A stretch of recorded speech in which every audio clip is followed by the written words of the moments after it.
أنفسنا ومن سيئات أعمالنا من يهده الله فلا مضل له ومن يضلل فلا هادي له وأشهد أن لا إله إلا الله وحده لا شريك له وأشهد أن سيدنا ونبينا محمدا عبده ورسوله وعلى آله وأصحابه أجمعين. أما بعد، فقال الله تعالى في كلامه الناطق: أعوذ بالله من الشيطان الرجيم، بسم الله الرحمن الرحيم. لو أنزلنا هذا القرآن على جبل لرأيته خاشعا متصدعا من خشية الله وتلك الأمثال نضربها للناس لعلهم يتفكرون. وقال رسول الله صلى الله عليه وسلم: اقرأوا القرآن فإنه يأتي يوم القيامة شفيعا لأصحابه، أو كما قال عليه الصلاة والسلام. زمانہ آج بھی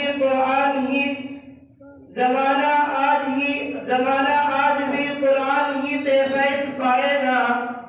زمانہ آج بھی قرآن ہی سے فیض پائے گا. مٹے گی ظلمت شب اور ستارہ جگمگائے گا. معزز سامعین ذی وقار، اسٹیج پر تشریف فرما معزز علماء کرام اور میرے قدم سے قدم ملا کر چلنے والے عزیز ساتھیوں، آج کے اس باوقار مجلس میں آپ حضرات کے سامنے قرآن کریم کی عظمت و فضیلت پر کچھ دیر لب گشائی کی جسارت کر رہا ہوں. دعا کیجیے اللہ رب العزت مجھے صحیح کہنے اور ہم سب کو اس پر عمل پیرا ہونے کی توفیق عطا فرما دے. میرے محترم دوستو، قرآن پاک ایک مکمل دستور حیات ہے جس کی تعلیمات مکمل طور پر فطرت انسانی اور عقل سلیم کے عین مطابق ہے. قرآن کریم حق و باطل کی کسوٹی ہے.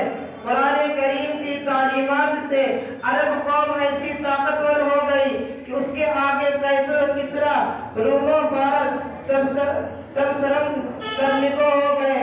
اور کیوں نہ ہوتے؟ یہ احکم الحاکمین کا کلام ہے، یہ سلطان السلاطین کا فرمان ہے جس کی ہمسری آج تک نہ کسی بڑے سے بڑے آدمی سے ہوئی اور نہ ہی ہو سکتی ہے.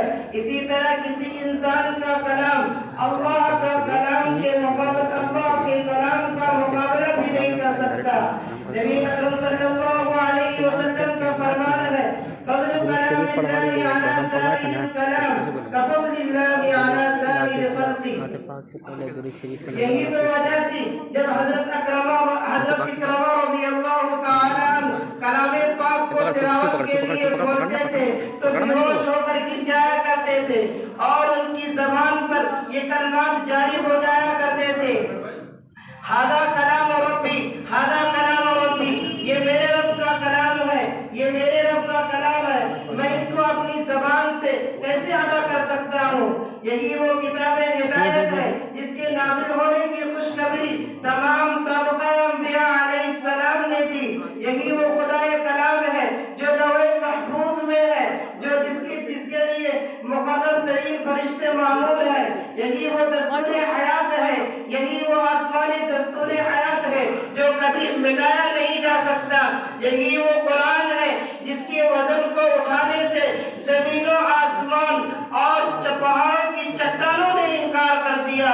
یہی وہ قرآن ہے جس کو سن کر طفیل دوسی اور جبیر ابن مطعم جیسے سنگ دل ایمان لانے پر مجبور ہو گئے. یہی وہ قرآن ہے اگر جنات نے سنا تو آپ صلی اللہ علیہ وسلم کی گرویدہ ہو گئے. حضرت عمر رضی اللہ تعالیٰ نے سنا تو لرز گئے. معزز سامعین، اس دنیا رنگ بھو میں جتنی بھی آسمانی کتابیں نازل کی گئی ان میں سب سے افضل، سب سے اکمل، سب سے اجمل، سب سے احسن، سب سے افصح، سب سے احسن، سب سے مبارک کتاب قرآن مجید ہے. جی ہاں، جس طرح راتوں میں اب سب سے افضل لیلۃ القدر ہے، دنوں میں جمعہ کا دن سید الایام ہے، مہینوں میں سب سے مبارک مہینہ ماہ رمضان ہے۔ جس طرح مخلوقات میں سب سے اشرف انسان ہے، فرشتوں میں سید الملائکہ حضرت جبرائیل علیہ السلام ہے، جس طرح محمد مصطفیٰ صلی اللہ علیہ وسلم نبیوں میں اور رسولوں میں سب سے افضل ہے، اسی طرح آپ صلی اللہ علیہ وسلم پر نازل ہونے والی کتاب تمام کتب سماویہ میں سب سے افضل ہے۔ افضل کتاب کو افضل فرشتوں کے ہاتھوں بھیجنا تھا تو حضرت سید الملائکہ حضرت جبرائیل علیہ السلام کو چنا گیا۔ افضل راتوں میں افضل مہینوں میں اتارنا تھا تو ماہ رمضان میں اتارا۔ افضل رات میں اتارنا تھا تو لیلۃ القدر میں اتارا۔ اور سید المرسلین بلکہ تمام اولاد آدم کے سردار نبی رحمت محمد مصطفیٰ صلی اللہ علیہ وسلم کے قلب اطہر پر نازل کیا۔ اللہ رب العزت خود قرآن میں جا بجا اس کی افضلیت اور حقانیت کا اعلان فرمایا۔ ذالک الکتاب لا ریب فیہ، کہ یہ ایسی کتاب ہے جس میں کہیں شک و شبہ کی گنجائش نہیں۔ کہیں فرمایا شہر رمضان الذی انزل فیہ القرآن، ماہ رمضان جس میں قرآن کو نازل کیا گیا اور یہ لوگوں کی سراپا ہدایت کے لیے ہے۔ کہیں فرمایا انا انزلناہ قرآنا عربیا، ہم نے قرآن کو عربی زبان میں نازل کیا۔ کہیں فرمایا الحمدللہ الذی انزل علی عبدہ الکتاب ولم یجعل لہ عوجا۔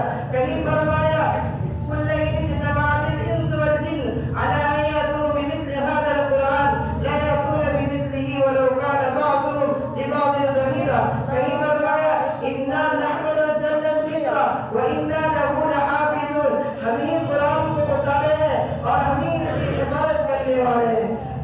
کہیں فرمایا لو انزلنا هذا القرآن على جبل لرأيته خاشعا متصدعا من خشیۃ اللہ، اگر ہم اس قرآن کو کسی بھی پہاڑ پر نازل کرتے تو وہ خشیت الہی سے ریزہ ریزہ ہو کر بکھر جاتا۔ معزز سامعین، اگر آج بھی دونوں جہاں میں کامیابی چاہتے ہو اور عذاب قبر سے پناہ چاہتے ہو تو قرآن کو سینے سے لگانا ہوگا اور اپنے اولاد کو حافظ قرآن بنانا ہوگا اور اس کے احکام پر عمل کرنا ہوگا۔ یہ نسخہ شفا ہے، اس کو استعمال میں لانا ہوگا۔ یہی ہے آرزو طالب قرآن عام ہو جائے، یہی ہے آرزو طالب قرآن عام ہو جائے۔ ہر برجم سے ایک